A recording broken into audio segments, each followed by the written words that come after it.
Alors l'exercice 4, il était en fait très simple, même si l'énoncé peut paraître un peu déroutant. On vous demandait de vous servir des variations de la racine pour comparer deux nombres. Alors ce qu'il faut savoir, qu'on a vu dans l'activité en cours, c'est que la fonction racine carrée, elle est croissante. Ce que ça veut dire, c'est que si on prend n'importe quel nombre, alors là on les prend réels et positifs, parce que dans la racine on met toujours des nombres positifs.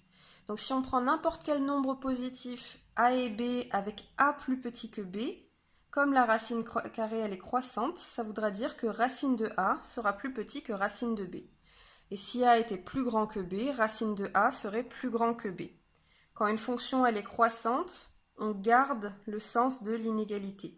Si la fonction elle avait été décroissante, on aurait eu a plus petit que b et racine de a plus grand que racine de b. On aurait changé le sens de l'inégalité. Donc là elle est croissante, on garde le même sens. Donc maintenant ce qu'il faut chercher à faire, c'est comparer a et b. Alors dans notre cas c'était 0,15 et 151 sur 10.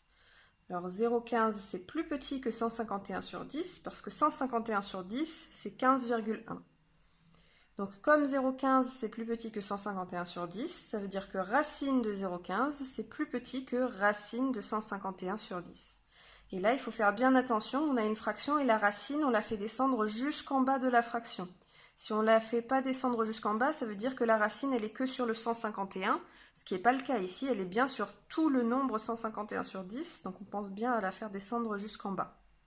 De la même manière, quand vous avez une racine avec beaucoup de nombres dedans, il faut bien dessiner le trait jusqu'au bout du nombre. Vous pouvez même, si vous voulez, faire un petit crochet comme ça pour dire que la racine s'arrête ici.